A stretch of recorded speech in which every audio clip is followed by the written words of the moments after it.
Comenzamos. Bueno, pues les platicaba yo a los que me vieron el lunes y luego el martes y el miércoles que hoy tenemos un tema particularmente relevante y que para muchos puede ser una muy agradable sorpresa. Y me refiero al título de la sesión. Y como lo decía yo hace unos minutos, muy probablemente no baste esta sesión ni otra, tal vez sean 2 o 3 sobre el tema cumbre que se llama así. ¿Qué nos dice el mensaje guadalupano? ¿Qué nos dice? El enfoque es quíntuple, cuádruple mejor dicho. Es un enfoque psicológico, es un enfoque biológico desde el punto de vista de que la Virgen es un fenómeno biológico, está viva. Es también un mensaje social y es también un mensaje espiritual, con sesgos filosóficos y sobre todo teológicos.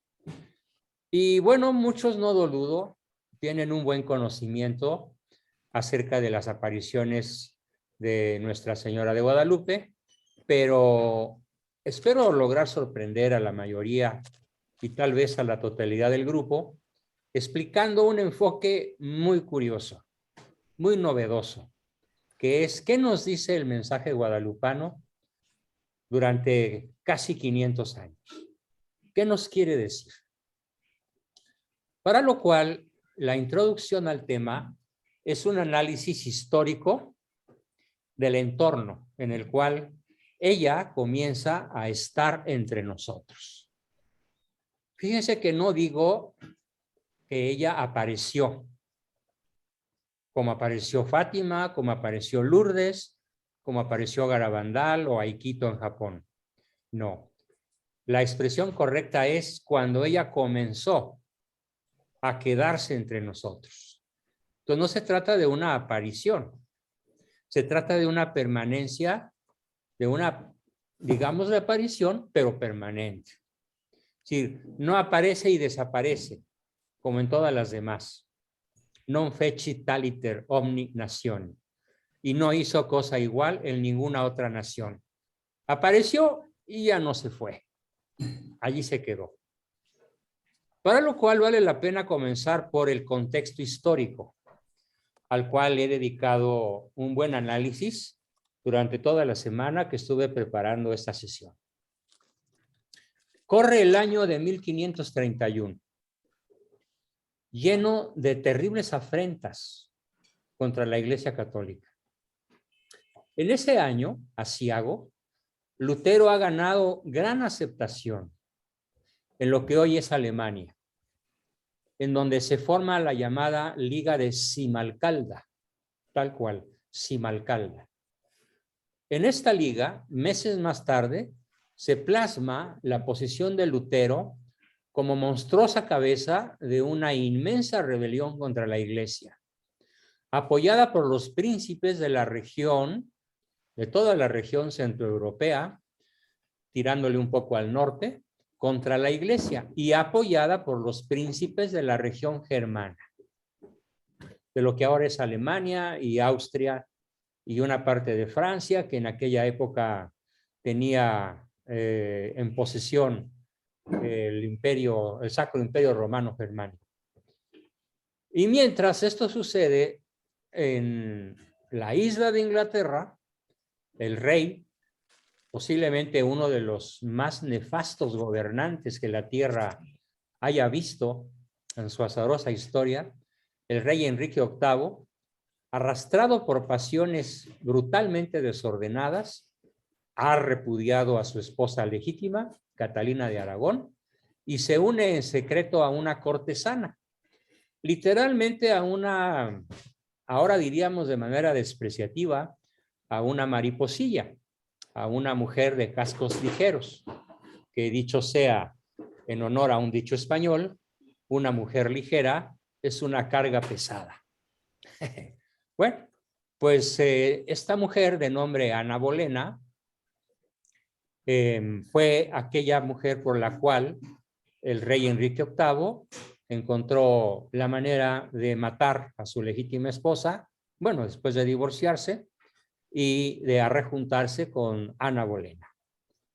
El rey Enrique VIII, en esta época, en 1531, ya ha comenzado a perseguir ferozmente a los católicos, en su rencor por no permitirle tener varias esposas. Porque él esperaba que el Papa le diera permiso de divorciarse legal y legítimamente de su legítima esposa para volverse a casar con Ana Bolena. Y el Papa le dijo, non possumus, no podemos. Y obviamente le negó el permiso canónico para hacerlo. Unos meses después, Enrique VIII se constituye a él mismo como cabeza de una iglesia de Estado, como de hecho lo es en la Inglaterra actual, desde hace casi 5 siglos, el anglicanismo. Es una religión de Estado. Es la que oficialmente profesa la corona inglesa desde hace 490 años. Unos meses después, pues, se constituye como cabeza de una iglesia de Estado de corte protestante, tremendamente protestante, al tiempo que planea la forma más dramática posible de deshacerse de Ana Bolena, para dar cabida a la tercera, y a la cuarta, y a la quinta, y a la sexta. A la única a la que no asesina es a la última, porque ya estaba muy viejo. Pero se conoce a Enrique VIII en Londres. Hay un lugar, menos mal que los ingleses respetan la memoria histórica. Hay un lugar en la Torre de Londres que se titula, una gran sala que se titula Vestido para matar. Y se refiere justamente al rey Enrique VIII. Vestido para matar. Todavía continuando con este aciago año de 1531, además de echar raíces en Inglaterra, el cisma luterano, un señor de Suiza, un tipo de Suiza llamado Zwinglio, se escribe Zwinglio, arrastra a los primeros 3 años la reforma calvinista y empieza a tomar forma y se asienta en Ginebra, una importantísima ciudad suiza, desde la cual irradia prácticamente a todo el mundo conocido, excepto el lejano oriente y el mediano oriente. Pero el calvinismo invade Europa a través de Calvino y del tremendamente virulento y lleno de odio contra la Iglesia Católica de este señor Zwinglio, inspirado desde luego en las tremendas tesis luteranas. Los reyes católicos eran los más poderosos de la época y gobernaban España y gobernaban también Austria y se preparaban para defenderse. Estamos hablando del contexto histórico en el cual va a aparecer en México la Virgen de Guadalupe. Así que repito, los reyes católicos, que eran los más poderosos de la época en España y en Austria, se preparan para defenderse de otro gran enemigo que se levanta contra la iglesia, el imperio musulmán, que en el apogeo de su fuerza ha terminado ya de aplastar a la iglesia ortodoxa de Constantinopla.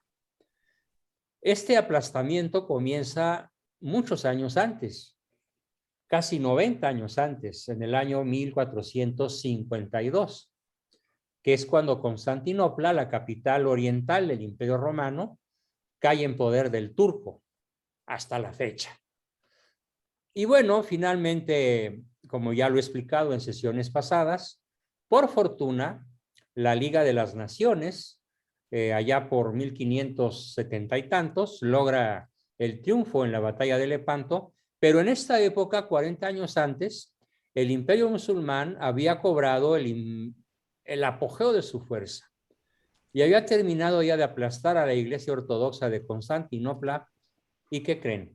Se aprestaba, mediante sus tremendos genízaros, que dejarían en calidad de niños de teta a los mejores SWATs de la mejor policía del mundo, incluyendo la gringa o la alemana o cualquiera otra, y se aprestaba a implantar el Islam en toda Europa.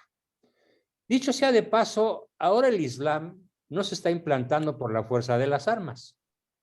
Ahora los grandes intelectuales europeos le llaman la invasión silenciosa, que se está implantando en toda Europa gracias a dos fenómenos tremendamente importantes. Primer fenómeno, la negativa del habitante de Europa a tener hijos.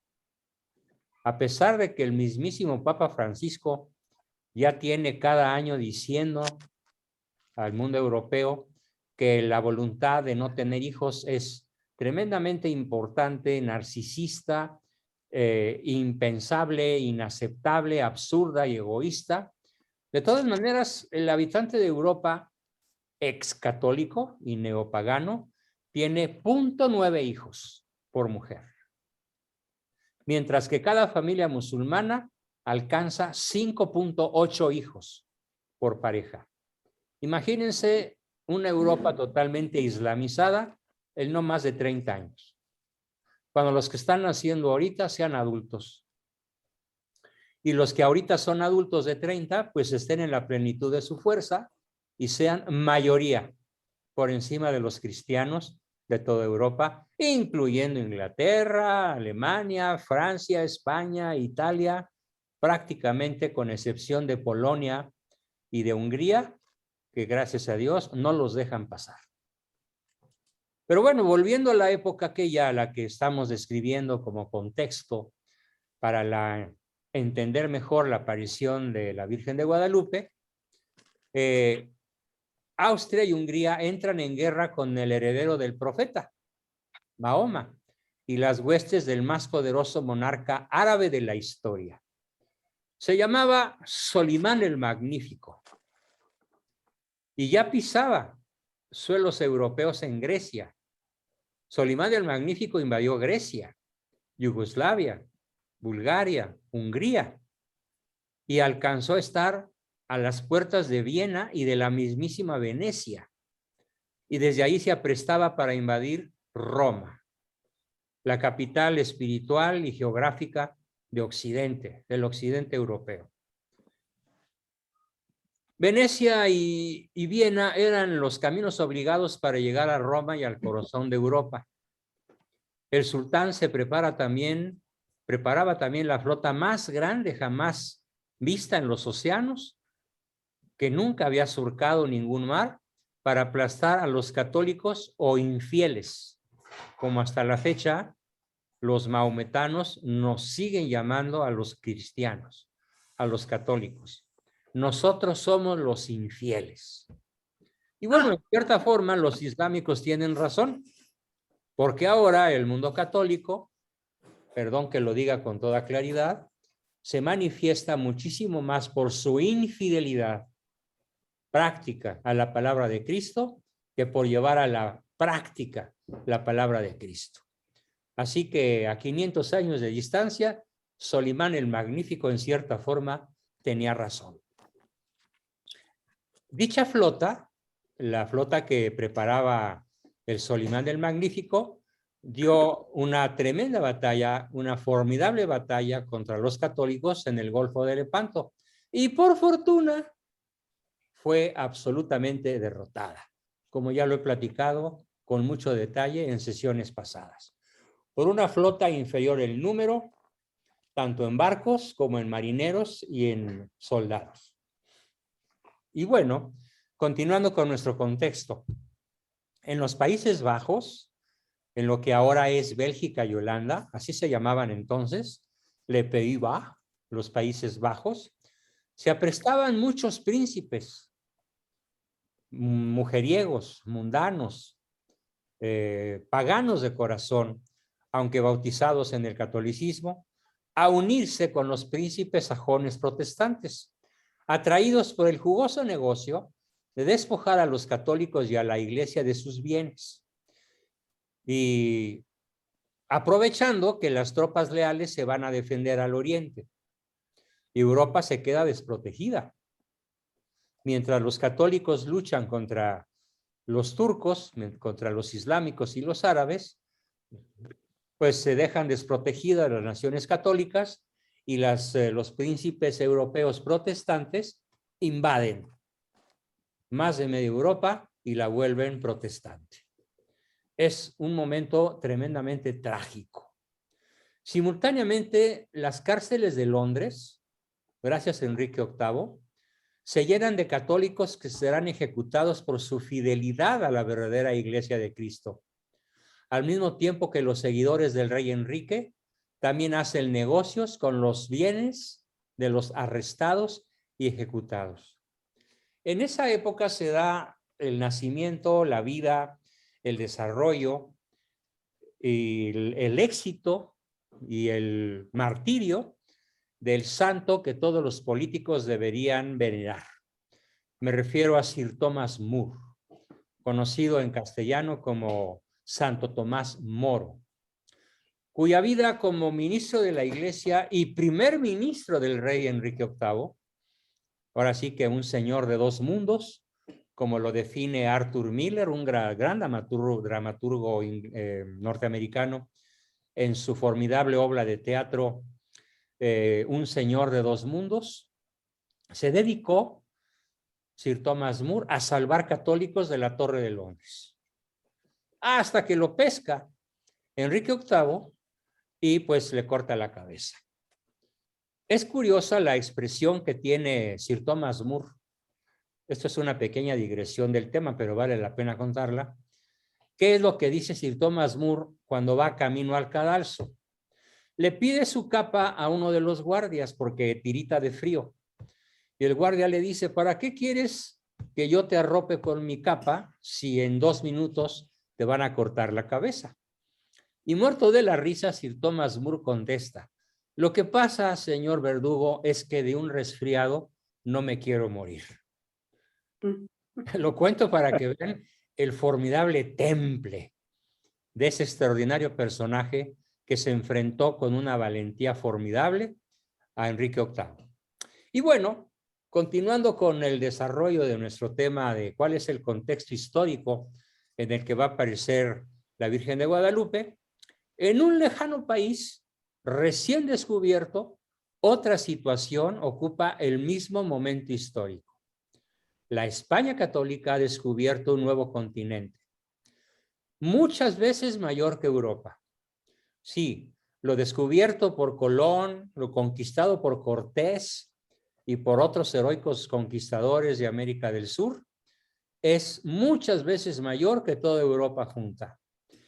Y además, este artículo se refiere específicamente a la caída de la capital del gran imperio azteca, cuya capital es, como ahora, una formidable ciudad, que deja maravillados a Cortés y a sus hombres, exclamando que a pesar de la sangre que pues llenaba las paredes con costras de hasta medio metro de espesor, no dejaba de ser espectacularmente hermosa, atractiva y suntuosa para los criterios de aquella época. El imperio azteca es el contexto en el cual va a aparecer la Virgen de Guadalupe. El imperio azteca ha llenado los campos de sangre y ha gobernado a los pueblos conquistados con la doctrina de Huitzilopochtli, el dios de la guerra. Por cierto, aquí voy a respirar por una pequeña herida que tengo hoy. En un artículo que subí, en un video que subí, describo a Malo, a Manuel Andrés López Obrador, como el Pejelopostli. Y no faltó por ahí el analfabeta que me critica diciendo que llamarle al Malo Pejelopostli le resta seriedad a mi discurso.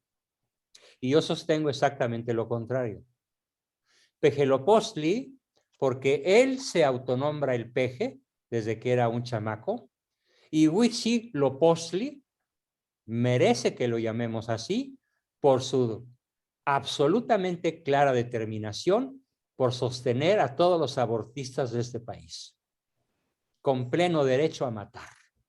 Así que sí, a pesar de la crítica que me hacen, sostengo que el nombre correcto para el bulto de Palacio es Pejelopostli, porque así se llama él a sí mismo desde pequeño y merece el nombre del dios más cruel en la historia de la humanidad, Huitzilopochtli, porque sus víctimas son las más indefensas posibles. Bueno, esto fue respirar un poco por la herida. Las víctimas de los adoradores de Huitzilopochtli llenan de cuerpos mutilados las laderas de las pirámides de Tenochtitlán, literalmente. Los hombres de Cortés, repito el dato, quedan aterrorizados cuando ven que el ídolo de varios metros de altura en el templo, en el Teocalli principal de lo que ahora sería Ciudad de México y en aquella época Tenochtitlán, tenía hasta 50 centímetros de espesor de la sangre humana derramada en su honor. Ídolo que con una barreta de acero o de hierro, no lo sé, Cortés derriba y lo hace rodar 100 metros abajo hasta donde está el pueblo azteca enfurecido, y eso es lo que le cuesta tener que huir de Tenochtitlan y sufrir la tremenda derrota de la llamada Noche Triste. Aunque después se rehace y logra derrotar a los aztecas en la formidable batalla de Otumba, gracias a la genialidad de su principal consejera, doña Marina, conocida en la historia oficial como la Malinche. Estos grandes sacrificios, estos grandes ritos sacrificiales obligaban al imperio a efectuar constantes guerras y así obtener víctimas para el sacrificio. Guerras llamadas cínicamente por los emperadores, nobles, guerreros y pueblo azteca, llamadas guerras floridas, que eran el azote de gran parte del altiplano mexicano. Se calcula por biólogos y doctores que han hecho un análisis de esto, que tan solo, fíjense muy bien, tan solo con las víctimas, que fueron 84,000 sacrificadas durante una semana en la inauguración del Templo Mayor de Tenochtitlan, se hubiera podido llenar de sangre humana un recipiente del tamaño del Estadio Azteca. Para que tengan ustedes una idea de la monstruosidad de esta pseudo civilización que ahora la historia oficial exalta como si fuera algo maravilloso. El Imperio Azteca, odiado por los vecinos y debilitado por los excesos en los que constantemente vivía, y que al decir yo la palabra excesos, me refiero no solo al canibalismo, a la antropofagia y a los sacrificios humanos. También me refiero al alcoholismo con pulque, también me refiero a la sodomía y a la prostitución. Eran los excesos, aparte del canibalismo y de las guerras floridas, que mantenían a los aztecas de todos los niveles, pero particularmente a las clases elevadas, muy divertidas y muy contentas con su adoración a ese Dios al cual Motolinía llamó traslado del infierno. El imperio fue dominado por un pequeño ejército de españoles, con el apoyo masivo de no menos de 200,000 tlaxcaltecas, que fueron acusados, obviamente, por los aztecas como traidores a su raza. Pero los tlaxcaltecas se apresuraron a decirles: ustedes han sido nuestros verdugos durante 200 años casi. Así que no nos podemos llamar hermanos. Y los tlaxcaltecas cobraron una venganza feroz en la toma de Tenochtitlan a partir del 13 de agosto de 1521, 10 años antes de la aparición de la Virgen. Perdón, doctor. Sí. Hay 2 personas que no pueden entrar. ¿Les puedes facilitar la entrada? Yo no, porque yo no tengo la propiedad, pero que no pueden entrar. Lo estoy viendo en los chats. A ver, tenemos a... Es que están entrando con la liga equivocada. A ver, voy a poner nuevamente la liga correcta. Copiar. Pegar. El grupo Phoenix es de donde no pueden entrar. Patricia Ramos. Paste. Y otra vez Ya te di, Ricardo, ya te puse a ti la liga correcta para que por favor la compartas con quien quieras. Si puedes, ¿no? Claro que sí, para eso estoy para apoyar. Excelente, muy bien. Bueno, pues continuamos entonces con lo que estaba yo explicando. Aquí vale la pena repetir ese gran dicho de los historiadores no oficiales.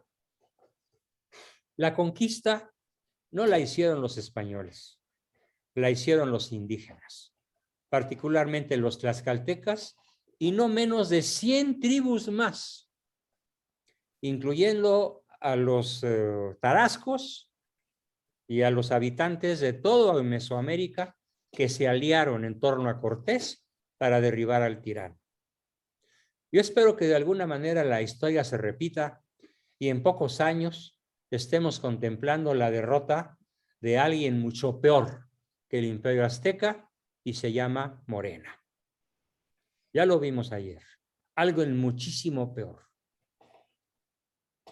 Odiado pues por los vecinos y debilitado por los excesos en los que constantemente vivía, finalmente los aztecas son derrotados. Gracias a Dios. Maravillosa derrota.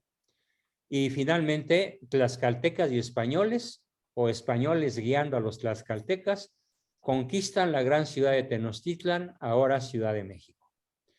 La impresión de maldad que vivían los españoles ante las costumbres aztecas son espectacularmente narradas por el cronista Bernal Díaz del Castillo.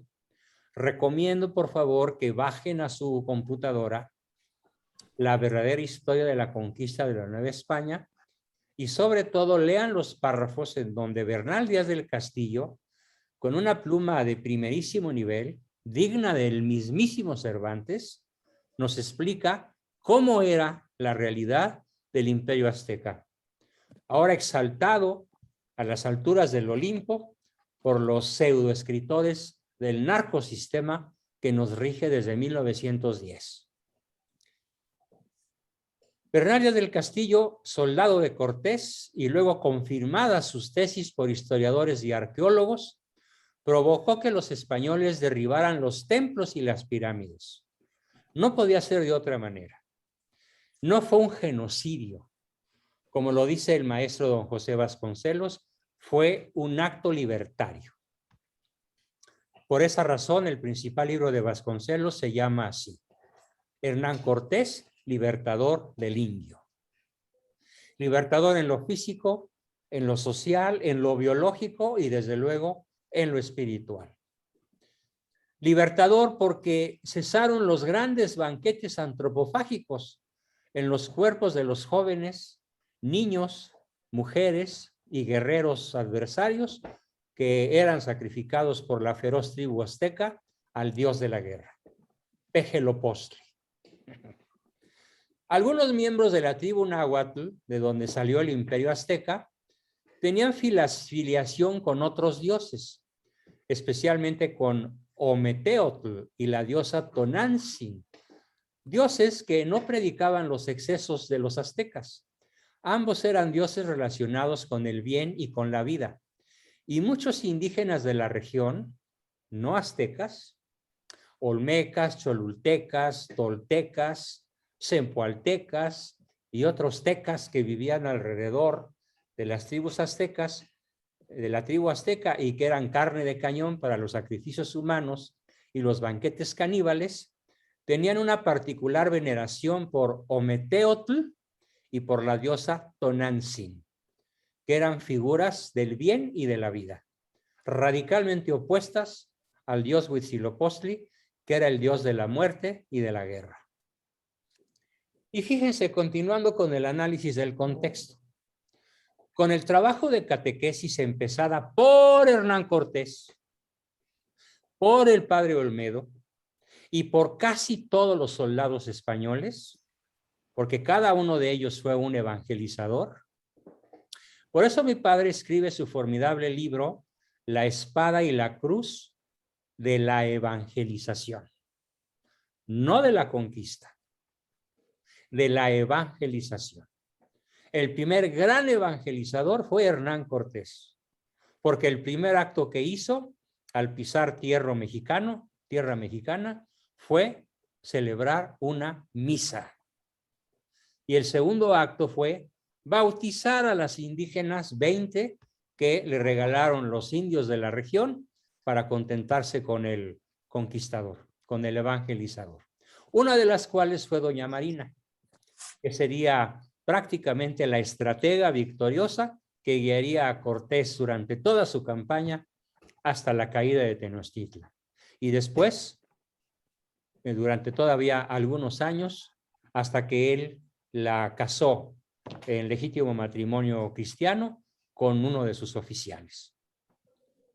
Así que con el trabajo de catequesis empezado por Hernán Cortés, principalmente además por monjes de diversas órdenes que mandó traer Cortés a Nueva España, que le mandó pedir al rey de España que le mandara a los frailes que comenzaron la evangelización. Y cientos de indígenas, por no decir miles, comenzaron a aceptar el bautismo. Este es el caso de dos vecinos de la ahora Ciudad de México. Eran vecinos de la Ciudad de México. El primer indígena al que me voy a referir que aceptó el bautismo fue nada menos que San Juan Diego, que se caracterizaba por una humildad notable y que se perfila en cada paso del famoso libro Nican Mopohua, que narra la aparición de la Virgen. Es el relato, el Nican Mopohua, es el relato histórico de las apariciones guadalupanas, escrito en aquella época. No pretendemos centrar la atención en lo hermoso del relato de las apariciones de Nuestra Señora. Ni pretendo por ahora, principalmente, aunque sí lo voy a referir, repetir la historia de cómo la tilma milagrosa ha demostrado a los creyentes y no creyentes que no es una pintura que haya podido ser pintada por mano humana.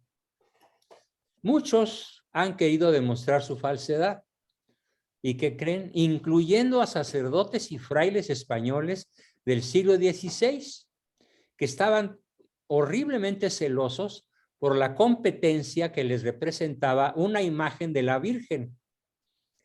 Rival, según ellos, malos sacerdotes, malos curas, malos frailes, de una Virgen de Guadalupe que ya existía en España. E historiadores de los siglos XIX y XX, y no seguramente sin faltar alguno de este siglo, con opiniones no sustentadas, con opiniones sesgadas de que la pintura es falsa o de que ha sido retocada. Esto ha surgido con mucha frecuencia. Incluso hubo por ahí un canónigo que era la autoridad guadalupana en el santuario de la Virgen de Guadalupe, que tenía el puesto más elevado, el canónigo principal de la Virgen de Guadalupe, que negaba la autenticidad de las apariciones y de la mismísima existencia de San Juan Diego. Por fortuna ya se murió y no pudo hacer mayor daño. Siempre ha sucedido que la investigación científica ha permitido encontrar más y más pruebas de la originalidad y no de alguna mixtificación o falsificación. Haciéndonos eco de los descubrimientos en el siglo XX, de las imágenes encontradas en los ojos de la Virgen guadalupana, caso único en la historia de la pintura. En los ojos de la guadalupana, en una superficie no mayor a 1 milímetro cuadrado, está perfectamente reproducida la imagen de San Juan Diego con la tilma. Como si ustedes toman una fotografía de los ojos de una persona con una cámara bien afinada, ustedes van a salir retratados en los ojos de esa persona y por lo tanto en la fotografía que ustedes tomen. Esto evidentemente en el siglo XVI pues no se conocía. Se llama fenómeno de Sanon-Purkinje y es conocido hasta finales del siglo XIX gracias a los avances en oftalmología y en anatomía del cuerpo humano. También es muy importante resaltar, ojo, cómo las técnicas utilizadas en la pintura de la guadalupana, esto muy probablemente ninguno de ustedes lo sepa. Atención, cada fibra del ayate, fue coloreada de manera independiente de las fibras vecinas. Cada fibra tiene su propio color. Cada fibra fue tocada por un color especial, en forma independiente, repito, de todas las fibras vecinas. Esto en la totalidad del retablo. Esto quiere decir que para hacer una pintura similar, se tuvo que colorear uno por uno de los segmentos de la fibra, que luego se haría hilo. Primero fibra y después hilo. Y posteriormente se tejería para hacer la tilma o manto. La duración del hilo de la tilma, si fuera de 20 años, sería excepcional. Sobre todo en un lugar húmedo y recibiendo el humo de numerosas velas, cuyo producto de combustión es óxido de carbono producido por el ácido carbónico en contacto con la humedad. O sea que la tilma ya debió haber desaparecido desde hace 470 años, mínimo. No debió haber durado más de 20. Aun después de haber recibido un baño accidental, el limpiador de plata, a base de ácido nítrico y de estar expuesta 490 años al contacto de las manos de los que así lo desean y que eran cientos diariamente, ahora ya no, ya está protegida, la tela se encuentra en perfecto estado, casi 500 años después.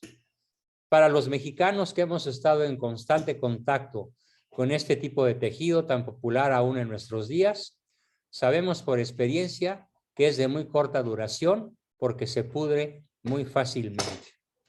Sí, yo he constatado que cuando después de 10 o 15 años pretendo utilizar una bolsa, un costal de Ixtle, pues ya está inservible, ya está agujerado o las fibras se desvencijan espontáneamente ante el peso, ya no digamos de 3 o 4 kilos, sino de una fruta de no más de 100 o 200 gramos. Es notable también a estos momentos de la historia de la Virgen, ver cómo la imagen de la Virgen facilita la cristianización. Aquí ya nos adentramos un poquito más en el tema. Ya he platicado ampliamente del contexto. Vamos a profundizar entonces en este hecho extraordinariamente notable. Cómo la imagen de la Virgen de Guadalupe facilita la cristianización de las tribus que habitaban el territorio de lo que ahora es México. ¿Por qué? Mucha atención a este dato histórico. La imagen resultó ser para los indígenas un códice legible para el pueblo náhuatl, tan acostumbrado a la simbología pictórica de sus propios jeroglíficos. De ahí infieren los indígenas de todas las tribus de Mesoamérica que el Dios cristiano no solo no se opone a su Dios Ometeotl, sino que lo supera en bondad. También reconocen una similitud desde entonces con la madre de los dioses. ¿Cómo se llama la madre de los dioses? Tonantzin. ¿Cómo le llaman los indígenas a la guadalupana? Tonantzin, la madre de los dioses. Esto puede entenderse porque en las imágenes comúnmente relacionadas con el Dios cristiano, el Cristo en la cruz, pueden correlacionarse con las prácticas de tortura y muerte de los seguidores del Dios pagano Huitzilopochtli. En el momento en el cual la imagen de María de Guadalupe es conocida en toda la región, el pueblo náhuatl y los otros pueblos de la comarca convierten la resistencia al cristianismo. Aquí está el párrafo esencial que yo les quiero transmitir. Repito, por lo tanto, desde el momento en el que la imagen de María de Guadalupe es conocida en la región, el pueblo náhuatl y los otros pueblos de la comarca convierten la resistencia al cristianismo en una franca y entusiasta adhesión, aceptando la nueva religión de los predicadores españoles. Una vez que la Virgen aparece, En muy pocos años se calcula por los historiadores de la época que fueron bautizados 11 millones de indígenas. Algo verdaderamente espectacular y que podríamos calificar de milagroso. Otros aspectos platicados de una vez consisten en que la función de la Virgen, la función que la Virgen del Tepeyac realiza en los siglos posteriores, ¿sí? Yo opino, como otros muchos opinan, que es la más profunda raíz de la nacionalidad mexicana. La más profunda raíz de la nacionalidad mexicana no es la adhesión a lo hispánico ni a lo indígena, ni a los gobiernos que más que gobernar han desposeído a la nación mexicana de sus bienes y de su cultura. En México no se exterminó al habitante autóctono, como se hizo en Canadá, en Argentina, en Estados Unidos o en Chile. Ni se formó una arrogante diferencia de castas como en Brasil o en Perú. En México se igualaron el indio y el ibero para formar una raza mestiza, cuya característica, además del color bronceado, es sentir y vivir un ánimo benigno hacia las diferencias raciales, cosa que no ocurrió en Canadá, en Estados Unidos, en Chile, en Perú, en Brasil y en Argentina.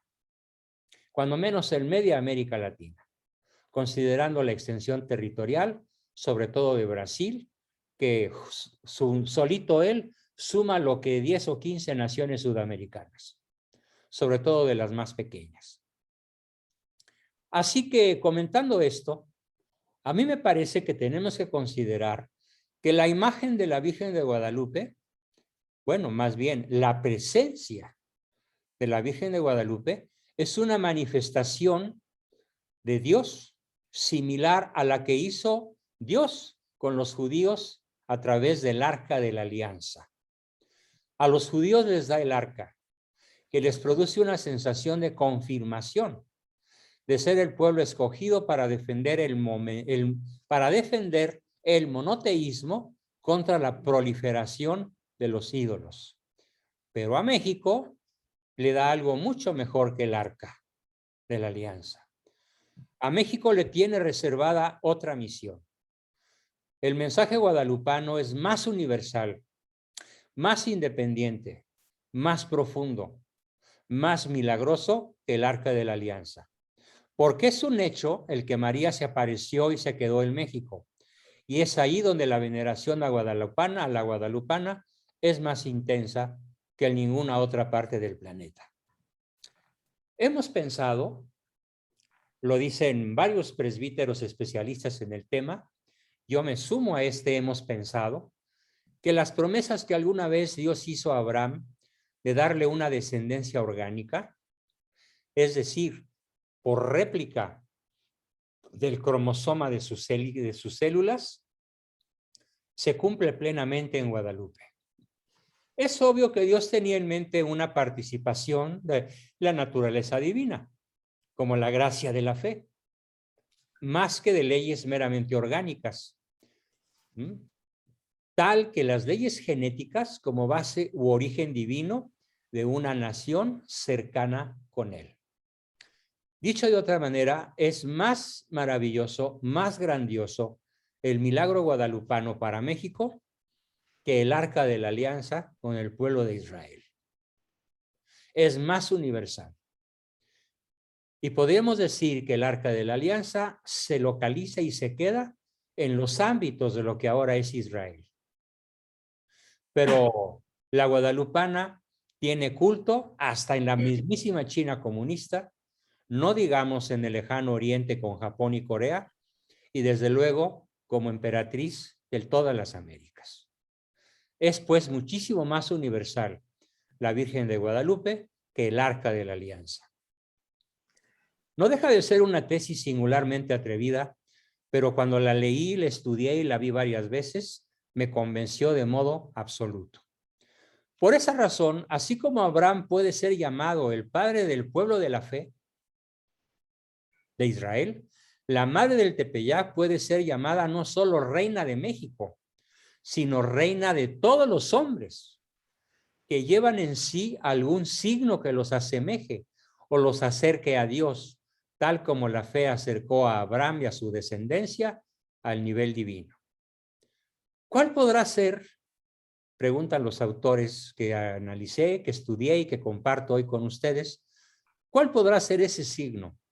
Esa característica que merece que ciertos seres humanos puedan ser llamados hijos de María y que esta advocación, esta denominación, es muchísimo más importante de lo que a simple vista parece. Bueno, lo explico. En el Génesis, Dios ya sabe de la maternidad de María en el nivel más alto. El más alto nivel que ocurre en la creación.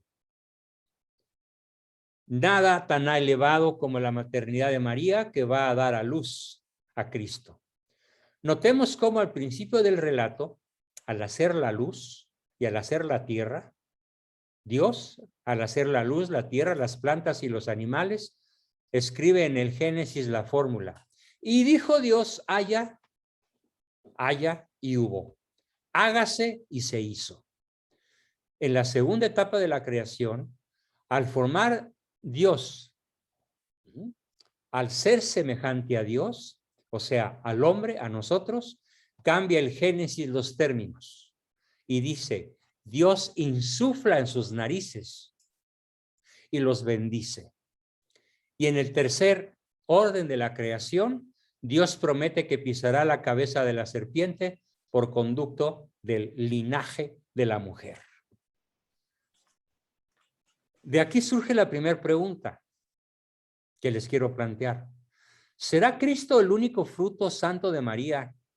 ¿O habrá otros hombres que puedan clasificarse como miembros del linaje prometido por Dios, por el género humano? En el género humano, la respuesta es obvia.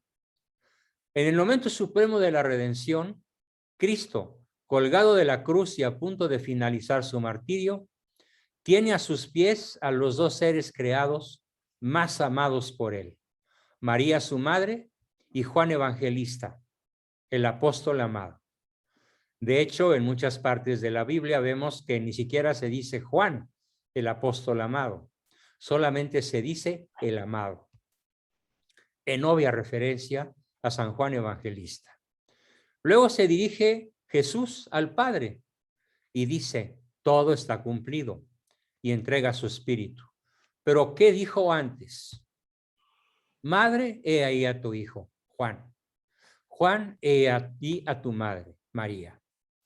El momento es supremo y la orden es dada en la cúspide del acto de la redención, en el momento de su muerte en la cruz.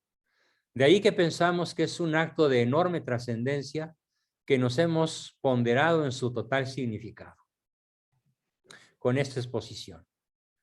Tenemos pues a la vista dos citas que se dan.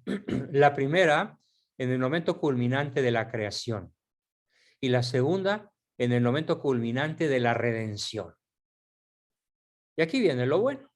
¿Qué tiene que ver con esto la Virgen de Guadalupe? Veamos. Las relaciones son muchas. La aparición guadalupana tiene características únicas que hacen pensar en que es confirmación de la promesa hecha por Dios Padre y de la orden dada por Dios Hijo. Madre, he ahí a tu hijo. Hijo, he ahí a tu madre. Las coincidencias son varias. Uno, primer coincidencia. La aparición en la historia de la cual no hay duda alguna, según el severísimo juicio de la Iglesia. Segundo, es la única aparición en toda la historia de la humanidad que se efectúa ante un representante de la Iglesia, el obispo y luego arzobispo Fray Juan de Zumárraga. No ha vuelto a haber caso similar. Tercero, es la única aparición que deja una huella permanente a la cual no han podido demostrarle falsedad alguna. La presencia física de la Virgen de Guadalupe. Cuarto, cualquiera que desee verla puede hacerlo desde hace casi 5 siglos. 50,000 personas vieron la danza del sol en Fátima, pero solo 3 vieron el momento sublime de las apariciones. A Nuestra Señora de Guadalupe la hemos visto millones. No a Lourdes, no a Fátima, no a Iquito, no a Garabandal. Millones solo a la guadalupana. ¿Puede haber algo más notorio? Quinta razón. La pintura misma sugiere corresponder a la cita de Dios en el Génesis. Fíjense qué cosa más apasionante voy a decir para terminar esta sesión. La mujer que pisa la serpiente se puede traducir según la simbología náhuatl, idioma que usa la Virgen al hablar con Juan Diego.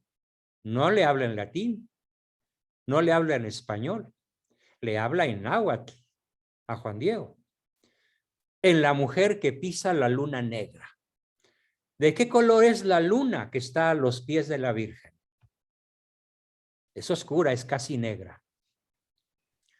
Esto es una extraordinaria simbología para los náhuatl. ¿Por qué? Porque así como para otras tribus de México, la serpiente es la representación de un dios bueno, Quetzalcóatl, dios que también se representa como un hombre blanco y bárbaro. Pero el haber puesto bajo el pie de la Virgen a una serpiente hubiera sido confundirlos contra los hombres blancos y barbados o contra un dios de bondad. Entonces, para representar y dejarnos a la imagen, a la presencia de la Virgen, Dios no escoge una serpiente. Dios no escoge otra figura, excepto la luna negra, como una representación del non serviam.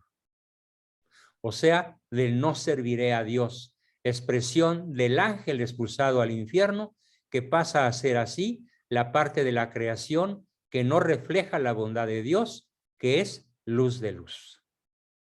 Dicho de otra manera y sintéticamente, la Virgen está pisando con su pie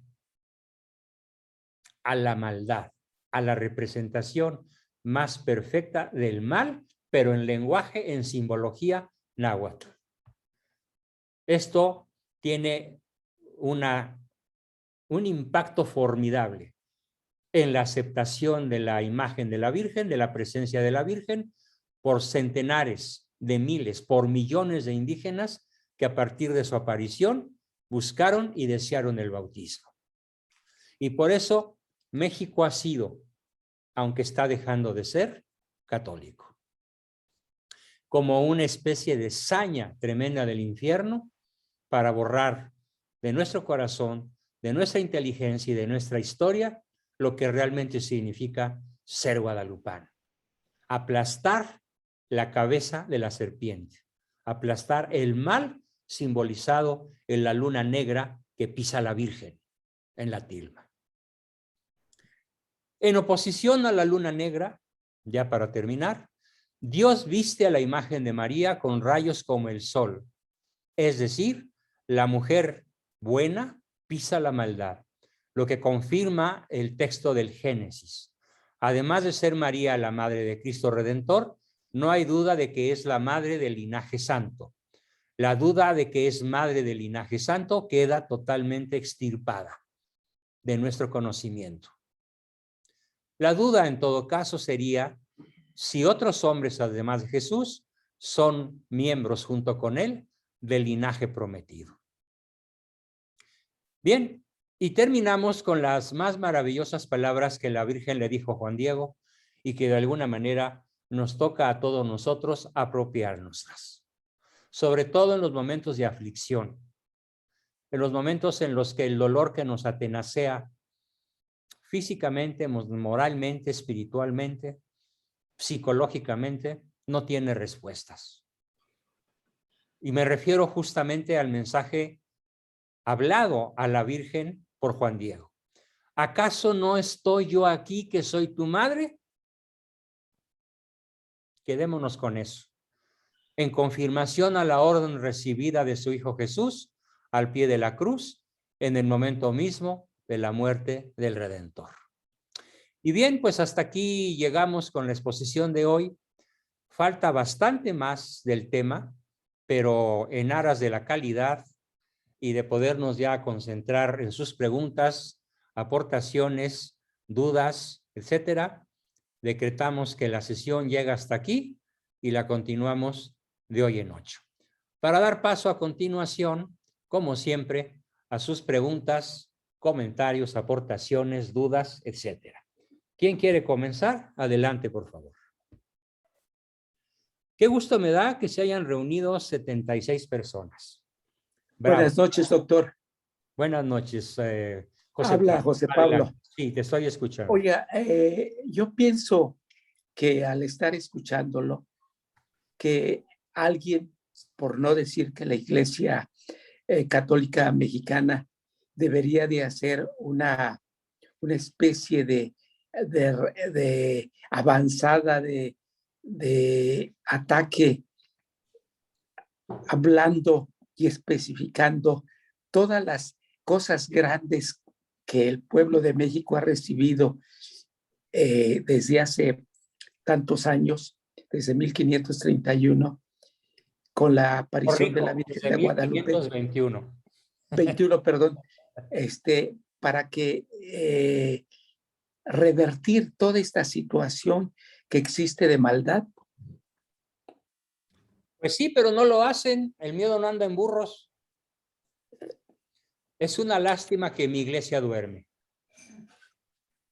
Sin embargo, debo decir que en las últimas semanas ha habido una furibunda reacción del narcosistema contra el señor arzobispo, don Carlos Aguiarretes, y otros 5 o 6 sacerdotes, cardenales, obispos, sacerdotes, como el padre Espinosa de los Monteros, creo que también el padre Spán, donde van a ser castigados severamente por el Supremo Tribunal de la Federación por andar predicando antes de las elecciones que el católico debía haber pensado muy bien su voto antes de votar por Morena. Parece que ya hay un movimiento valiente al interior de la iglesia, pero todavía dista mucho de eso que tú dices, de realizar un ataque frontal contra el malo. Y como no lo realizan, pues tenemos que hacerlo los seglares, desde esta trinchera y desde otras muchas. Y sobre todo de cara a ese acto pagano que sucedió ayer en la multitudinaria manifestación idolátrica a favor de la figura de un ídolo de barro, de un ídolo infernal al que yo llamo Pejelopost. Y la iglesia calladita. Era para que hoy hubiera publicado una nota en contra del acto de idolatría que contemplamos atónitos ayer, los que sabemos de estas cosas. En fin, gracias por tu comentario, muy enriquecedor, José Pablo. ¿Quién más nos quiere aportar algo?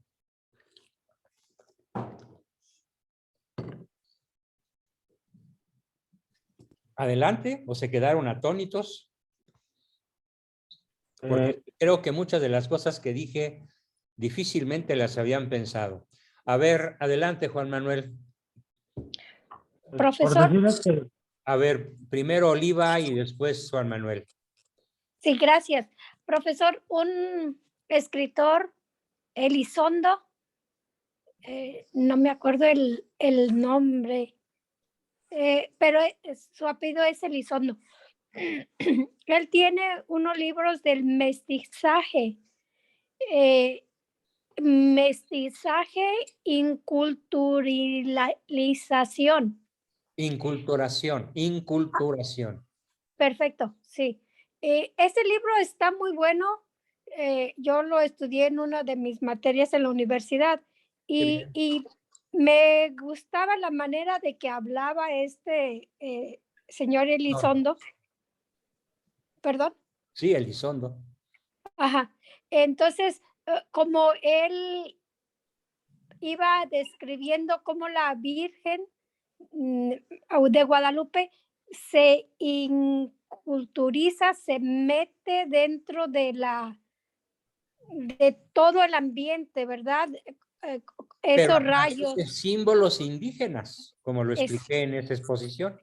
Sí, y en esa parte, las personas que no conocen se dejan llevar por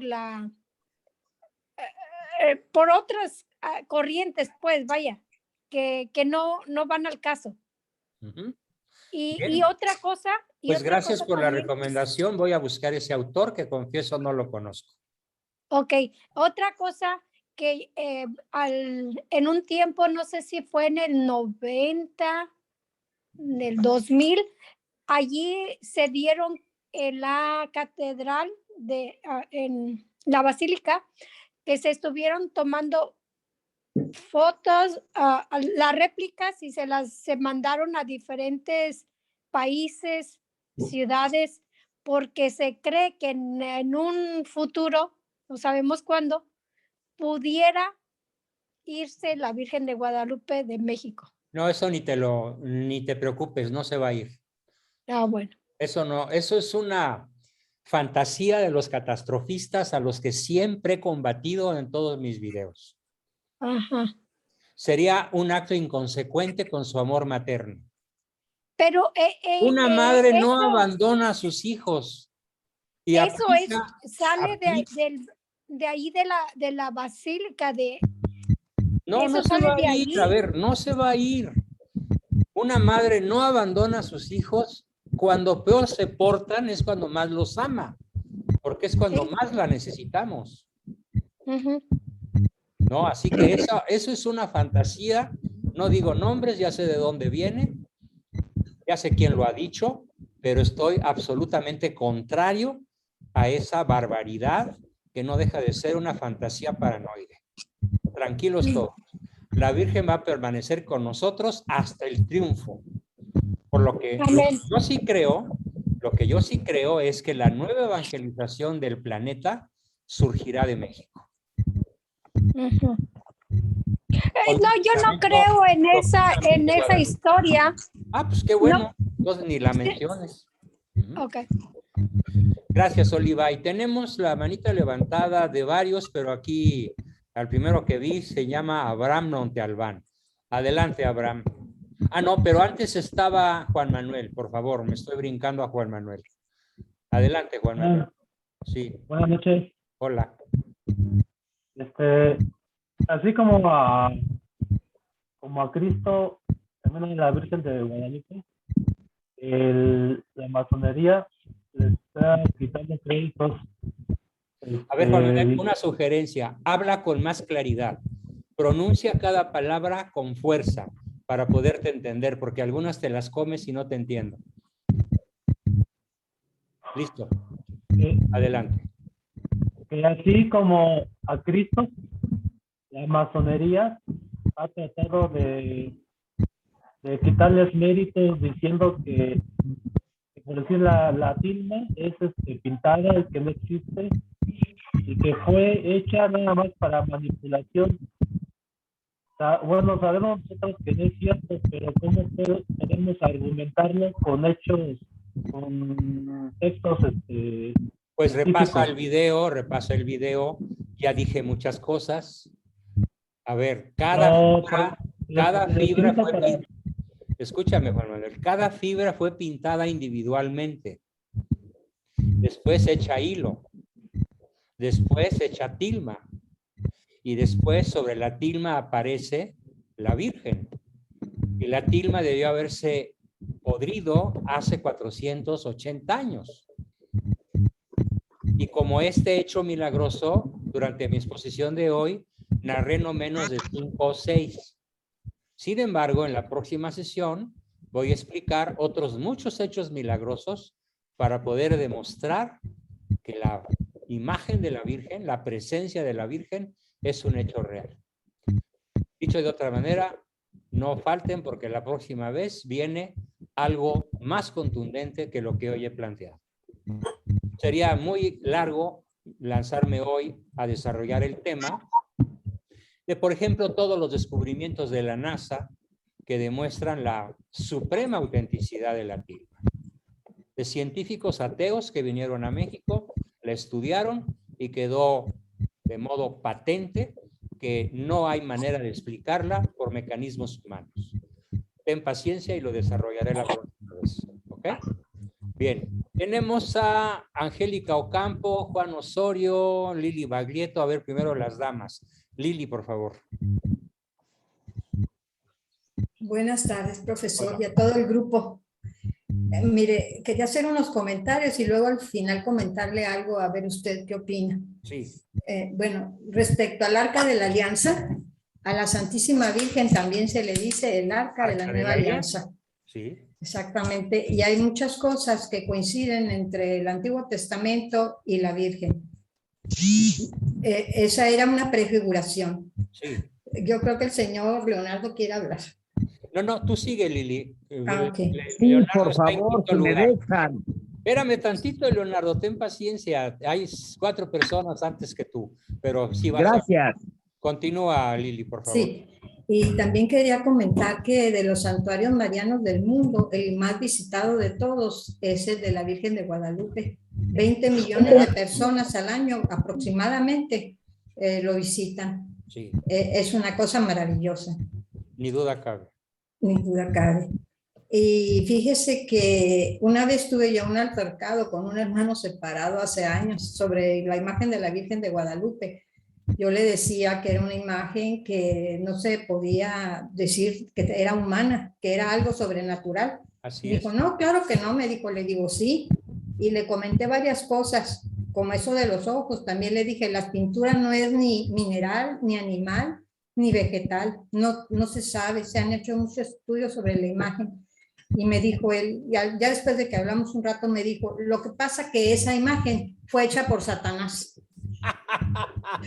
Como no tenía argumentos, salió con eso. Claro, y le dije, claro, pues, oiga, yo pues yo no. literalmente su batea de babas, ¿no? Qué impotencia para él.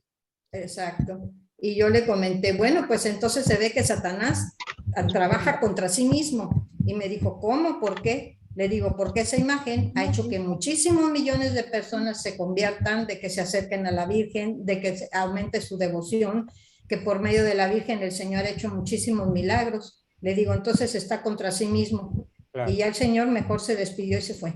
Sí, pues bueno. Cometió el mismo error que Cristo señala en uno de sus homilías, cuando dice, es acusado de que expulsa a Satanás en nombre de Satanás. Exacto.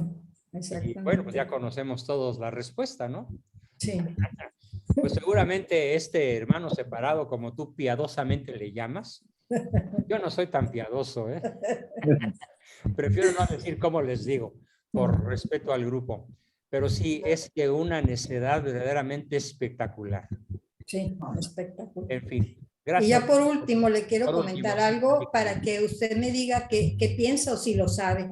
A ver. Hace algunos años había en Michoacán, me parece que era un señor llamado Ángel, que estaba poseído. Y el padre Juan Rivas lo vio y varios sacerdotes trataron de exorcizarlo y no pudieron. Entonces el padre Juan Rivas lo llevó al Vaticano para que el Papa Juan Pablo le hiciera un exorcismo. Pero pues a última hora, ahí se ve un video donde el Papa le pone las manos sobre la cabeza. Pero en última hora el Papa pues, está viendo a varios enfermos y no tiene tiempo de estar haciendo ahí un exorcismo. Y se lo llevan al padre Amor, que era el exorcista pues por excelencia de Roma. Y este padre, Amor, al hacer el exorcismo dice que traía varios demonios, este señor mexicano, y que los demonios hablaron en latín, hablaron en italiano, me parece. Y este señor era un señor del pueblo y pues no sabía ninguno de esos idiomas. Latín, italiano. Entonces, ¿sabe qué? Tienen varios micrófonos abiertos y hay mucho ruido. A ver, voy a silenciar al grupo. Mucha gente trae. Espérame tantito. Sí. Silenciados, quedaron silenciados. Enciende el tuyo, Lili. Sí. Listo. Pues entonces, cuando empezaron los demonios a hablar, que el padre Amor los obligó, ellos dijeron que estaban ahí porque este señor se había prestado, porque era una persona como muy religiosa, y estaban, ay, perdón, espérame tantito, que los demonios empezaron a decir que México estaba así con tanto asesinato y tanto narcotráfico y tanta muerte, porque se había legalizado el aborto en la Ciudad de México. Sí, conozco esa historia y Sí estoy la conoce. absolutamente de acuerdo. Ah, ok. Absolutamente de acuerdo. Sí. Y también dijo, ya por último para terminar, comentó esto. Ya ella, porque dice que los demonios no pueden pronunciar No, sí, el nombre de la Virgen, porque Ajá. tienen un odio contra ella, que sabe que ella va a acabar con ellos. Entonces dice, ella, dice, fue en 1531 a México, precisamente para acabar con los sacrificios humanos que se estaban haciendo allí. Pero desde que el aborto fue aprobado en México, que fue con Marcelo Ebrard en el Distrito Federal, cuando estuvieron ellos ahí, Marcelo Ebrard como jefe de gobierno, fue entonces cuando de nuevo le abrieron las puertas a Satanás, dice. Y con la por eso. complicidad del presidente Felipe Calderón. Ah, caray. Terrible. El presidente Terrible. Felipe Calderón hubiera podido parar esa monstruosidad y no la detuvo. Uy, qué barbaridad. Qué triste. Así que, bueno, pues de Ebrard obviamente no me sorprende. Sí, Ya no Pero se oye. el día que supe que lo hubiera podido detener Calderón y no lo hizo, ese día dije, estamos perdidos. Pues sí. El PAN está perdido, completamente. Ahora ya está apoyando a la ideología de género, su presidente nacional. ¿Sí? No, pues por eso estamos Todo como lo que está estamos, maestro. comentando tiene una explicación muy lógica. Bien, tenemos enseguida, se nos acaba el tiempo, Angélica Ocampo, por favor, Angie, enciende tu micrófono. ¿Qué nos quieres comentar? Angélica Ocampo, ya, te escuchamos. ¿Ya se prendió? Ya te escuchamos. Pues solamente comentar lo siguiente, maestro, que lo que estamos viviendo, por ejemplo, en México, ¿no? Desde la aparición de la Virgen de Guadalupe, yo lo veo así, ¿no? Su aparición fue cuando la función de las dos razas. Entonces, ella nos ha llevado prácticamente de la mano hasta llegar, digo, siendo un bebé, luego un niño y un adulto, y esas las diferentes etapas a que ha pasado México. Entonces yo siento que un pueblo que ella ha educado no puede fallarle. En algún momento tenemos que recapacitar, y si vemos, por ejemplo, en la historia de la salvación, siempre ha surgido alguien, porque Dios, es cierto, lleva todo en sus manos, pero siempre hace surgir a alguien que en ese momento va a dar la batalla. Tenemos, por ejemplo, vamos a decir, a Moisés, tenemos, vamos a decir, todos no los líderes, sino los personajes que en su momento dieron para hacer un cambio. Entonces, yo siento que en México tiene que haber eso. Pues yo sé, oiga, pero yo no veo fuera de nosotros y de unos cuantos cientos más. La clase política está absolutamente corrompida. La clase empresarial está dedicada a salvar sus finanzas, sus empleos y sus negocios, y completamente olvidada del bien, la verdad, la belleza y la unidad. Incluso los opositores al narcosistema más serios y más valientes, nunca los he oído hablar de nada que ni de lejos huela a religión. Claro que sí. Cabo de odio, todos ellos, calladitos, sin denunciar dónde está el verdadero mal de México. Dios sabe de dónde va a salir, maestro. Eso créalo. Esperemos. No lo creo, lo espero y lo deseo. Pero tanto como creerlo, pues lo que está en el credo, sí lo creo. Que vendrá Dios a juzgar con gran poder y majestad al final de la historia, y no sabemos cuándo, pues sí lo creo. Pero que surja un líder en México capaz de frenar al narcosistema, muy probablemente yo voy a entregar el equipo y no lo voy a ver. Ojalá lo vean ustedes, que son bastante más jóvenes que yo. En fin, gracias Angélica por tu valiosísima intervención. Tenemos en orden a Abraham Montealbán, Juan Osorio y después Leonardo Gutiérrez. Adelante, Abraham, te escuchamos. Gracias. Buenas noches, doctor. Hola. Tengo una pregunta. Adelante. Yo quisiera saber cuál fue la reacción que tuvo Hernán Cortés al saber la aparición de la Virgen de Guadalupe. De absoluta fe, por supuesto. Él y todos sus oficiales, todos sus soldados, todos los capellanes que él trajo de Europa, porque él los trajo, él se los pidió al rey de España. Fue de una, pues, de una latría, un culto a la Virgen filial.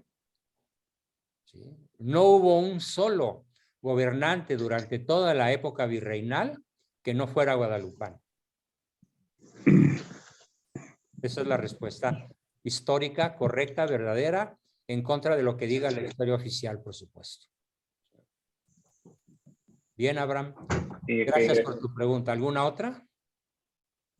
Creo que no, creo que un comentario. Es que siempre me da tristeza un poquito de que actualmente como que a la Virgen pues ya se le pierda el sentido católico y ya ahora parece pues ya no se le rinde un culto debidamente, que ya un poco más oscurantista, pagano, es algo realmente triste. Sí, incluso ya lo combinan con la Virgen con la Tonantzin. Bueno, en Guadalajara, no, espérame, Tonantzin es correcto, porque Tonantzin es la madre de todos los dioses en lenguaje náhuatl. Lo terrible es que la están mezclando con la Santa Muerte. Como la estatua esa enorme, creo que de 20 o 30 metros que hay en Guadalajara, en donde es una mezcla de la Virgen de Guadalupe con la Santa Muerte. Es un acto brutalmente pagano. ¡Qué barbaridad! La del gobierno masónico del estado de Jalisco y de la ciudad de Guadalajara. Y que desgraciadamente el mando eclesiástico no ha tenido el valor de oponerse y de convocar a los fieles a una verdadera revolución en contra de semejante sacrilegio irreverente.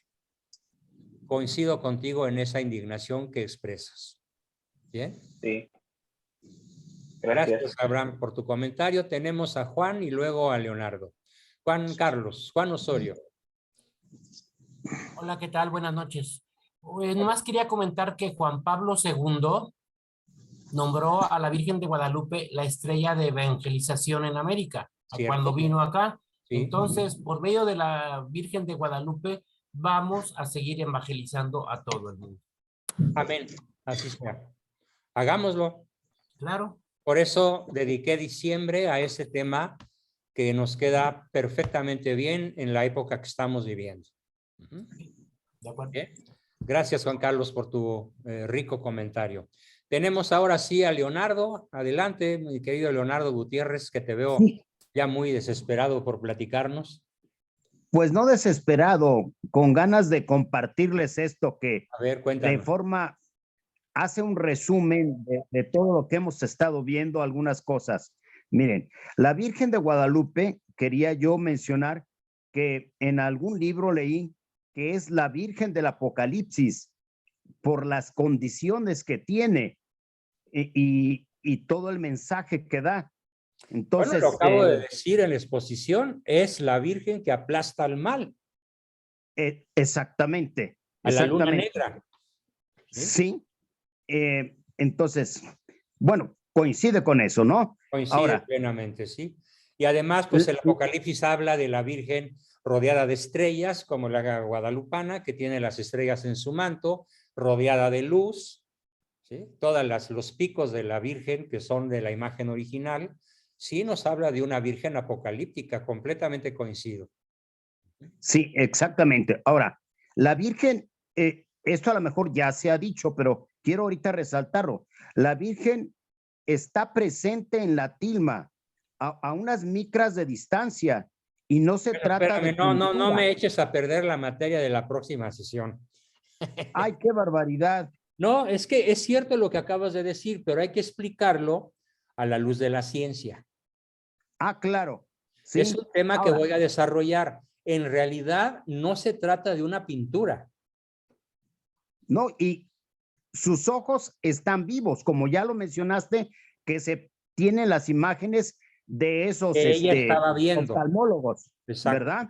El fenómeno se Ahí llama se ve. Fanon-Purkinje, que son oftalmólogos del siglo XIX, que descubren ese fenómeno en el cuerpo humano y que después los estudios de los técnicos de la NASA lo descubren también en los ojos de la Virgen.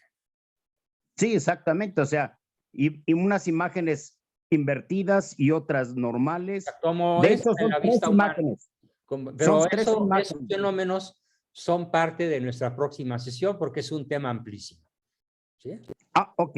Bueno, ahora quisiera yo mencionar algo que resume varias cosas de lo que hemos estado viendo. Hay un mensaje de un libro que vi de Vittorio Messori. Me imagino que tú lo conoces. Sí, conozco a Messori, sí. Habla de las leyendas negras de la iglesia y casualmente vi lo que habla sobre la visión sobre los cristeros y dice que el hecho de los cristeros y tantos santos que ha habido por eso, pues es un ejemplo y una comprobación de que la evangelización en México se hizo de la manera más profunda y de tal manera, pues que no quisieron muchos cristeros, muchos cristianos, dejar de morir incluso por Cristo Rey y mantener la fe en la Virgen de Guadalupe. Entonces, hace una visión de cómo fue la evangelización para borrar esa falsa imagen de que no fue una verdadera evangelización. No hubiera habido cristiada, sencillamente. Y Así México no existiría todavía como católico, a pesar de los problemas que se ven. O sea, México tiene una gran misión que con la ayuda de Dios y la Virgen la vamos a tener que llevar a cabo. Correcto. Y eso es Bien, todo lo que yo quería decir. magnífico, muy buena tu aportación. Y enseguida tenemos a Miriam. Adelante, Miriam. Gracias, maestro. Quería comentar que ahorita que mencionaron a Hernán Cortés, yo escuché recientemente una conferencia en YouTube de un supuesto catedrático e historiador español. Se llama Carlos Martínez Shaw. El video se llama La verdadera historia de Hernán Cortés, Carlos Martínez Shaw. Y hay varias cosas que me molestaron pues de su ponencia de este catedrático, porque, o sea, sabe muchas cosas porque mencionó la batalla de Otumba, pero hay ciertas cosas que me desconcertaron de lo que dijo sobre Hernán Cortés, porque, por ejemplo, dijo que Hernán Cortés tuvo un harem y que se acostaba, que no diferenciaba acostarse ni con hijas, ni con hermanas, ni con madres, y pues que fue Pero, un a ver, tipo Miriam, de harem. perdón que te interrumpa, pero me asombra que pierdas tu tiempo viendo a esos videos. Sí, la Sí, verdad. bueno, es que Con todo lo que como ya mi hemos madre, visto, acuérdate, el tema de Hernán Cortés le dedicamos 4 sesiones con los autores más rigurosos de la época de hace 2 siglos y de la actualidad.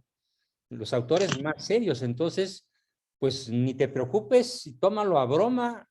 O sea, ¿cuáles son los objetivos de la masonería a través de la cátedra?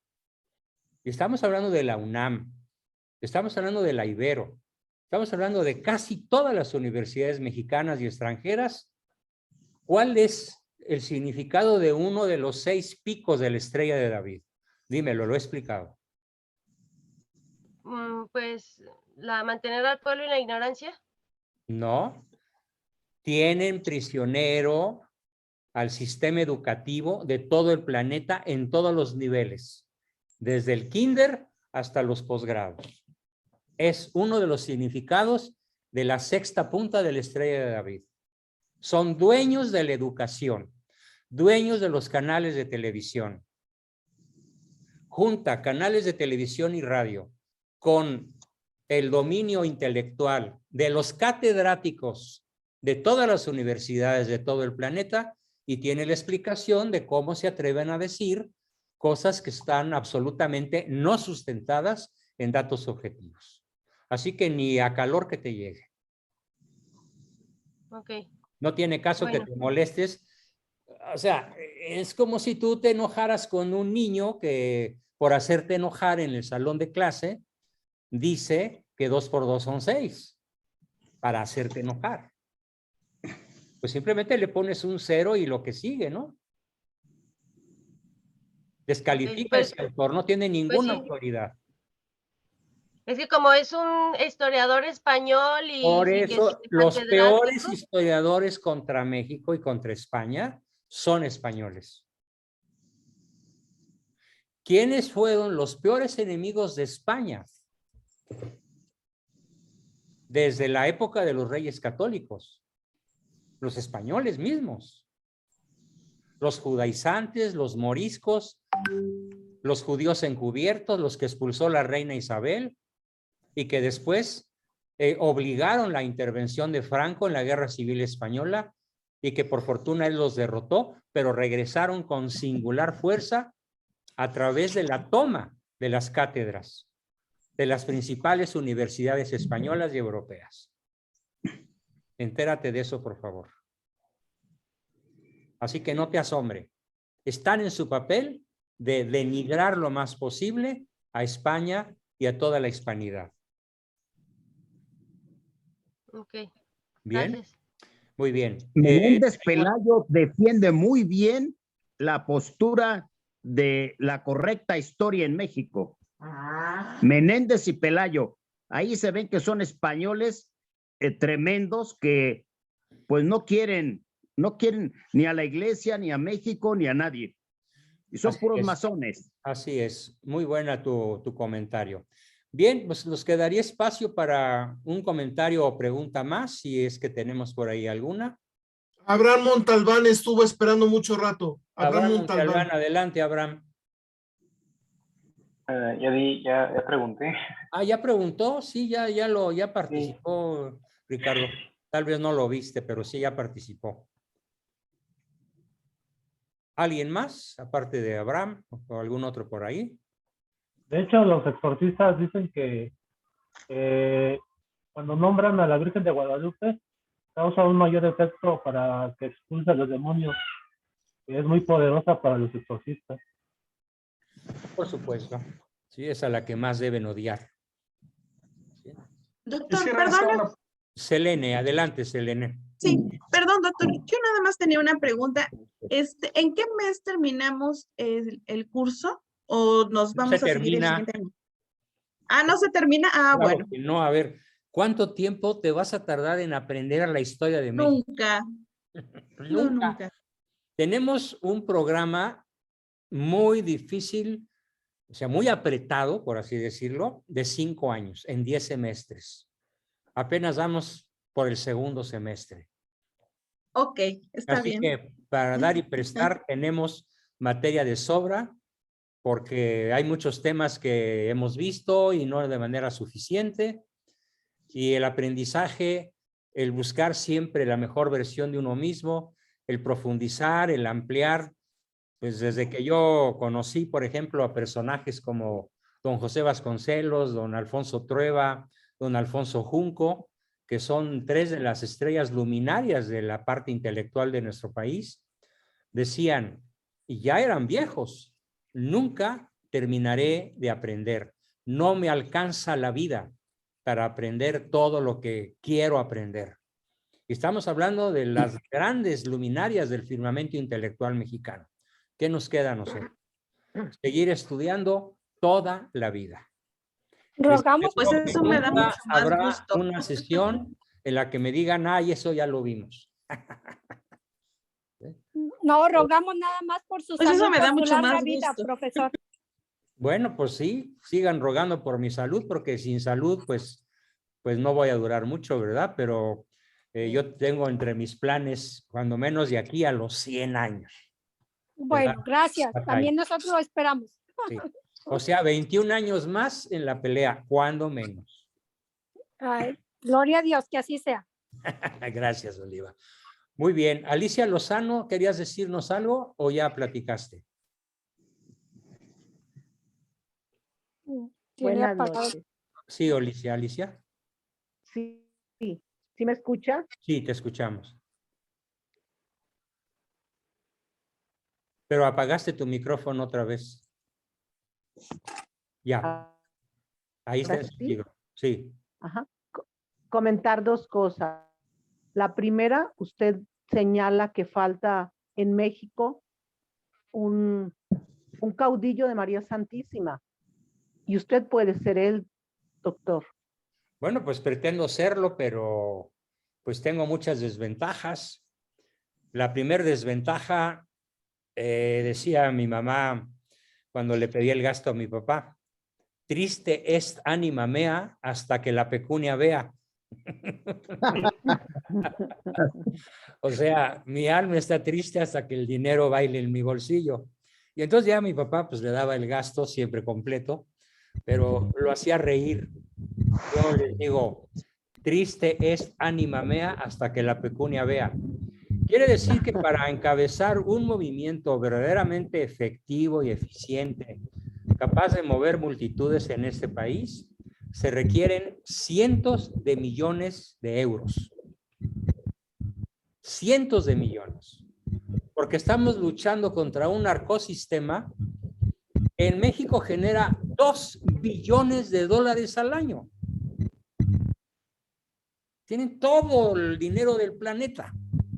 ¿Cómo podemos luchar contra eso? Tienen todos los frentes cooptados. Comenzando por la iglesia en gran medida. De tal manera que el sacerdote que se atreve a hablar es un garbanzo de a libra y es de vez en cuando. Y lo acallan con mucha facilidad con la amenaza de penas muy graves, con multas megamillonarias. Y el segundo problema, bueno, pues es que tenemos un tremendo e insuperable problema hasta el momento, que es la ignorancia culpable de la inmensa mayoría del pueblo de México. Ciertamente el narcosistema los fabricó, pero les encanta ser ignorantes y les encanta estirar la mano y besar la mano del que por la otra mano les encaja el puñal en la espalda. Como dice el dicho, el que por su gusto es buey, hasta la coyunda lame. Ese es México.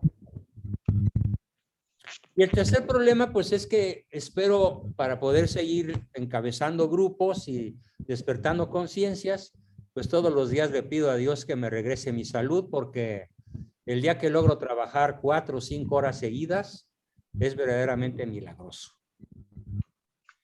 Bueno, pues ahí tienen, pero sigo en la pelea, ¿eh? No me voy a echar para atrás. Aunque no haya pecunia, aunque haya una estupidez colectiva cuasi infinita, y aunque la salud sea tan débil como la que tengo ahora, seguiremos en la batalla con el apoyo de todos ustedes. Aprovecho el comercial para recordarles que ya toca el pago de diciembre. Tristes ánima mea hasta que la pecunia vea. Échenme la mano, por favor. Bien, tenemos otra manita por ahí, la de... Me faltó agregar algo, doctor. Sí, adelante, adelante. Perdón. Bueno, por esto yo tengo un hermano que es señor cura Sidero, que hasta ahorita, por gracia de Dios, es un sacerdote con muchas virtudes. Y él fue, yo hablé con él y me dijo, hermana, tú no tienes títulos, a ti te toca rezar. A don Juan Bosco es al que le toca encabezar. Y, bueno, pues dile que muchísimas gracias. Por último, el himno a nuestra Madre Santísima de Mexicanos volad presurosos, del pendón de la Virgen en pos, y dice, de la santa montaña en la cumbre, pareció como un astro María, ahuyentando con plácida lumbre las tinieblas de la idolatría. Entonces, Excelente. si nuestra madre lo Gracias por hizo hace recordar. tantos años, lo va a volver a hacer ahora y ella va a poner los medios. Esperemos que seamos medios dóciles a su inspiración y a su liderazgo celestial. Bien, Fernando, ¿qué nos quieres platicar? Se está acabando la sesión, adelante. Sí. Rápido, primero, mencionaste muchas cosas muy interesantes, entre ellas... Voy a silenciar al grupo y luego enciendes tu micrófono. Adelante, Fernando, enciéndelo. Sí. Sí, mencionaste muchas cosas muy interesantes, pero entre ellas el de la ignorancia, el que nos falta todo, y pues yo me considero ignorante también y con una sed tremenda de aprender. Por eso estoy aquí. Y en el caso del catecismo, por ejemplo, pues se requerirían catequistas preparados, pero resulta que no los hay. Entonces, pues a Dios rogante con el mazo dando y montando al caballo gentes con buena voluntad y formándolas en el camino, porque Dios nos dice, pues con lo que te he dado te basta para ir trabajando, ¿verdad? Porque al menos le enseñamos el Padre Nuestro al otro. Por otra parte, efectivamente, toda esta cuestión de los grandes poderes mundiales y del narco y todo, y que acallan a los sacerdotes y que todo lo que pasa, pues sí, es cierto, y la cristiandad es cierto que nos han dado duro, pero, digo, yo tengo fe en un Dios poderoso, al cual le hablo, le ruego, le imploro y le pido que nos ayude y confío en él, porque pues podrá haber todas estas gentes poderosas con todo lo que quieran. Mi fe me dice que mi Dios creador es Dios todo amor, toda misericordia y todo poder, ¿sí? Entonces, bueno, pues que se va a acabar el mundo, que se acabe. Se me va a acabar el día que me muera, pero mientras vamos trabajándole al Señor, ¿verdad? Muy bien. Es como un partido cuyo resultado final, cuyo marcador final ya conocemos. Claro, claro. Y bueno, el punto importante que quiero comentar es, mi esposa en el año 1993, yo estoy ubicado aquí en Guadalajara, en Zapopan, tiene su casa. Gracias. Y bueno, invitaron a mi esposa en el año 1993, vino el padre Gobi, no sé si lo ubicas. No, lo he oído mencionar, pero nada más. Vino el padre Gobi del Vaticano, era el padre encargado de todos los movimientos marianos en el Vaticano, y pues tenía pues cierta cercanía, por no decir comunicación con la Virgen, en que recibía pues cosas que la Virgen le inspiraba, ¿verdad? Pero a ver, ¿a qué vas, Fernando? Nos queda muy poquito.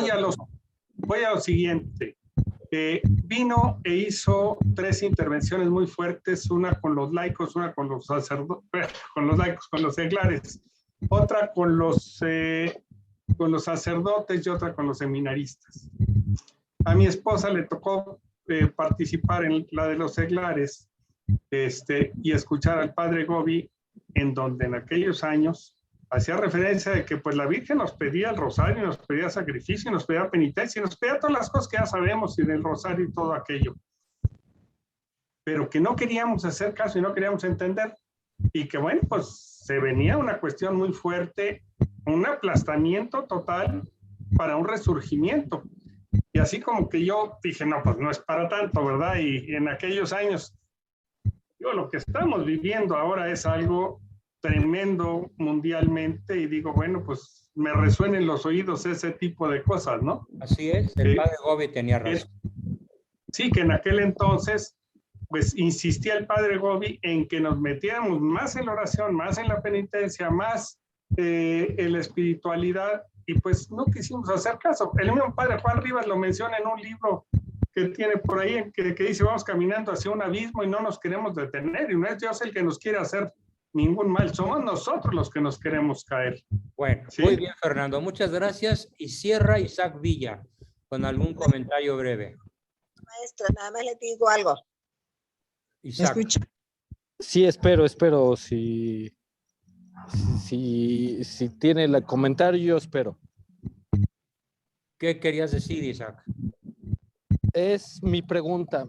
Pregunta. ¿Qué ¿qué bibliografías nos recomienda que tengamos que leer de las personas que han defendido más nuestra fe, de los más aguerridos, de los que han defendido más nuestra sociedad, la parte que nosotros creemos? Muy sencillo. Escribe, por favor, en tu buscador de Firefox o cualquier buscador que uses, escribe después de la www, aciprensa.com. aciprensa significa Acción Católica Internacional.com. Debes escribir después de la www, ACI con mayúsculas, prensa con minúsculas.com. Vas a encontrar cientos de autores, de artículos y de libros que responden a lo que estás preguntando. Y es gratis. También otro portal que se llama encuentra.com. Ok, ya la apunté. ACI Prensa y encuentra.com. Sí. Y de personas También otro famosas que se llama CatholicNet, con TH, Catholic como en inglés, .net. Esos 3 sitios te van a brindar tanto material que no te lo vas a acabar ni en 100 años. Acabo de buscar a San Agustín, híjole, es buenísimo. Juana de Arco, también Juana va de por ahí Arco el no tema. fue escritora. Juana de Arco fue una guerrera que liberó Francia, pero nunca escribió nada, más que sus cartas en prisión. Pero Era no analfabeta. Sí, era analfabeta. Y su fe era inmensa. Inmensa. San Agustín es para ya personas muy avanzadas, y no se diga Santo Tomás de Aquino. Por eso estoy recomendando lo más popular, que son esos 3 sitios en la red. ACI Prensa, encuentra.com y CatholicNet. Ok, de San Agustín ya estoy checando confesiones. Y de Santo Tomás de Aquino. La Suma Teológica. Muchísimas gracias. Suma Teológica, pero la Suma Teológica te va a llevar años leerla. Son miles de páginas. Literalmente. Bueno, pues muchísimas gracias a todos. Ténganme muy presente, por favor, aparte de sus oraciones, en aquel famoso dicho que dice que el dinero es el último de los valores, pero es el primero de los medios. No me dejen solo, por favor. Y les tengo una buena noticia.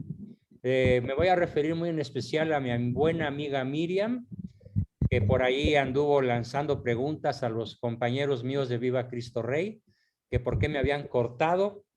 Y bueno, hubo por ahí, ya algunos lo saben, hubo algunas aclaraciones, algunos encuentros y desencuentros, y finalmente el grupo decidió volverme a incluir. Y Mayo Gallardo Mendolea, mi queridísimo amigo, decidió ofrecerme sanas y sinceras disculpas por los 2 o 3 meses en los que estuve en la congeladora. Así que se acabó la división y volvemos a cantar en la unidad. Pues muchas gracias a todos por sus aplausos. Bendito Dios. Bendito sea Me Dios. da mucho gusto eso. Bueno, felicidades. Bravo, doctor. Hasta luego, doctor. Felicidades. Gracias, doctor. Buenas noches. Muchas gracias, doctor. Que pasen buenas noches, compañeros. Qué bonito fin de semana a todos. Gracias. Dios bendiga a todos. Doctor, se mejore, doctor. Buenas noches a todos. Mucho ánimo, doctor. Abrazo a todos. Buenas noches. Muchas gracias a todos. Muy buenas noches a todos. Venció al mal. La Virgen María.